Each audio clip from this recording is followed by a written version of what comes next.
সুচিত্রা দেবীর এক মেয়ে ও এক ছেলে। বড়লোক পরিবার, বাড়িতে হাজারো কাজের লোক থাকলেও শরৎকালীন সকালে সুনিত্রা দেবী, ছেলের মা, সবসময় ছেলের বউকেই দিয়ে সব কাজ করাতেন, কারণ ছেলে নিজের পছন্দে একাই বিয়ে করেছিল।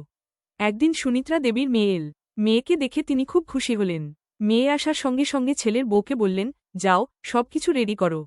আমি আজ আমার মেয়ের জন্য নিজে রান্না করব। সুনিত্রা দেবী রান্নাঘরে গিয়ে মেয়ের জন্য অনেক কিছু রান্না করলেন। টেবিল ভরে খাবার সাজিয়ে মেয়েকে খেতে ডাকলেন। মেয়ে খেতে বসে তার ভাবিকে ডাকল, ভাবি, এসো, সবাই একসাথে খাই। সুনিত্রা দেবী রেগে বললেন, তুমি খাও, বউ পরে খাবে। মেয়ে শান্তভাবে বলল, মা, তুমি ভাবির সঙ্গে এমন আচরণ করো কেন? আমার শ্বশুরবাড়িতে যদি আমার সঙ্গে কেউ এমন করত, তোমার কেমন লাগত? আমি সব সময় তো এখানে থাকব না। তোমার আপদ বিপদে ভাবিই তোমাকে দেখবে। সুনিত্রা দেবী মেয়ের কথা শুনে নিজের ভুল বুঝতে পারলেন। তিনি বললেন, আমাকে ক্ষমা করো, বউ।